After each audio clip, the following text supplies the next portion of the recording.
Hey Chiefs Kingdom, are you ready for something big, something bold, and maybe even a little crazy heading into the 2026 NFL Draft? Because what I'm about to break down might completely flip the way you think about what Kansas City is about to do. Forget everything you've heard about positional value, because this strategy throws that out the window. Now let me hit you with this right away. What if the Chiefs don't draft based on need, but instead go all in on pure talent? What if Brett Veach is cooking up a draft that shocks the entire NFL?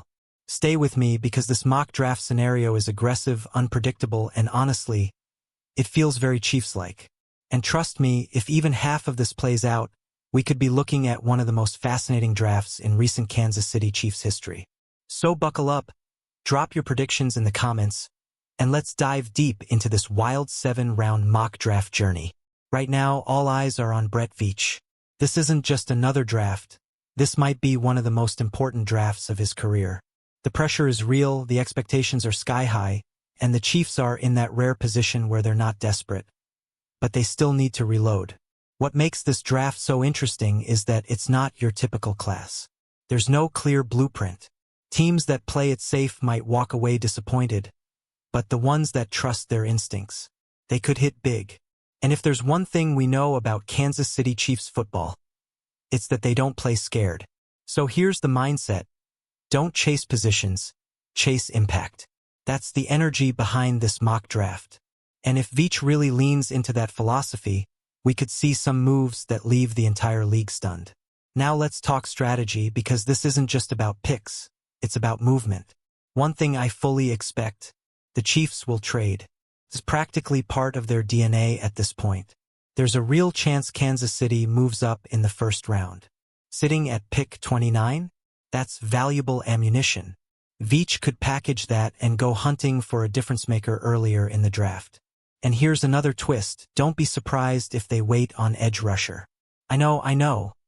That sounds risky, but this class has depth, especially in that second-round range.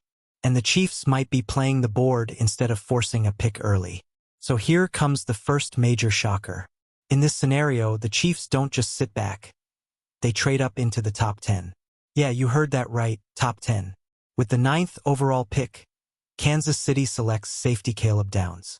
And let me tell you, this is not your average pick. This is a statement. Because while some teams might hesitate to take a safety that high, the Chiefs, they understand how critical that position is in Steve Spagnuolo's defense. This move screams confidence. Caleb Downs is not just good, he's a potential game changer. We're talking about a player who can line up deep, play in the box, or even slide into the nickel. That kind of versatility, that's gold in today's NFL. And let's be real, the current safety room could use a spark. Someone instinctive. Someone who sees the play before it happens. Downs brings exactly that.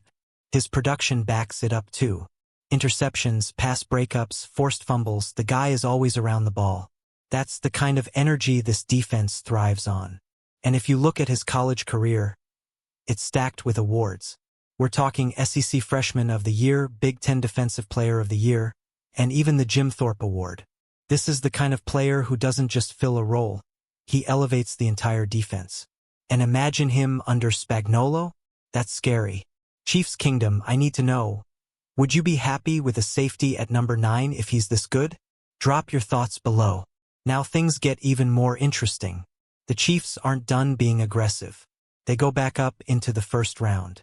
Kansas City trades with the Panthers to land pick number 19 and selects tight end Kenyon Sadiq. Yeah, another bold move. And let's connect the dots here. Sadiq had a pre-draft visit with the Chiefs the same day Travis Kelce signed his extension. Coincidence? I don't think so.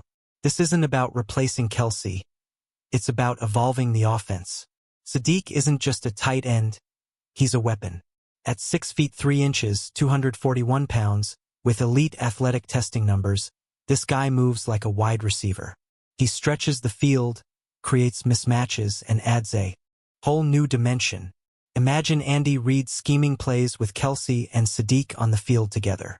Defenses would have nightmares trying to cover that.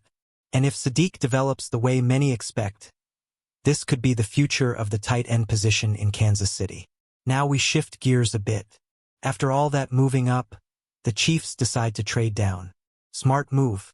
They drop from pick 40 to 49 in a deal with the Vikings, picking up extra value while still staying in range of their targets.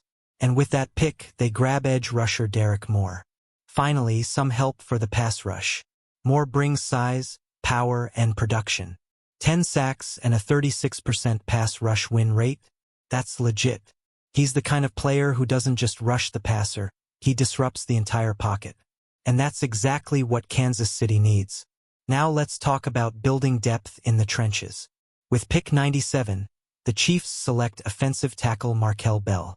This is one of those picks that might not get headlines, but it could be huge long-term. At 6 feet 9 inches and 346 pounds, Bell is a monster. But what makes him special is his mobility. He's surprisingly light on his feet. And here's the kicker, he's only 21 years old. That means there's a ton of upside here. Next up, Kansas City targets the secondary again. With pick 109, they take cornerback Charles Demings. This is all about adding depth and competition. The cornerback room needs more talent, plain and simple. Demings brings speed, athleticism, and strong ball skills. He fits perfectly in a press-man system. And if he develops properly, this could end up being one of those sneaky late-round steals. Now here's a fun one. With pick 148, the Chiefs select wide receiver Barion Brown. And let me tell you, this guy is electric. Kansas City has always valued special teams, and Brown is a game-changer in that department. Kick returns, punt returns, he can flip the field instantly. But don't sleep on his receiving ability. Over 2,000 yards in his college career. That's production. This is the kind of player who can impact games in multiple ways. And Andy Reid loves that. Moving into the later rounds, the Chiefs continue to build the defensive line. At pick 169, they select Rayshon Benny. Pairing him with Derek Moore? That's a smart move. Chemistry matters. Benny has already shown he can be a strong rotational player. And with development, he could become much more. At pick 176, Kansas City grabs linebacker Xavier Sori. Another high-motor, instinctive defender. He's not perfect, especially in coverage, but in zone schemes, he can thrive. And finally, with pick 210, they take a flyer on edge rusher Michael Heldman. This is a classic late-round gamble. High effort, solid traits, and a chance to develop. These are the kinds of picks that championship teams make, low risk, high potential. So when you step back and look at this entire mock draft, what stands out? Aggression, confidence, and a complete disregard for traditional thinking. This isn't about filling holes. It's about building a stronger, more dynamic roster. And honestly, that's how dynasties stay on top. Now I want to hear from you. Chiefs Kingdom. Would you be on board with this kind of draft strategy? Do you like the idea of trading up for elite talent? Or would you rather play it safe and stick to positional needs? Drop your thoughts in the comments. Let's get this debate going. And if you love staying updated with the latest Kansas City Chiefs news, mock drafts, and breaking stories, make sure you smash that like button, subscribe to the channel, and turn on notifications so you never miss anything. Share this video with your fellow Chiefs fans, and let's keep building the strongest community in Chiefs Kingdom. Because trust me, the draft is coming, and things are about to get crazy. Fire.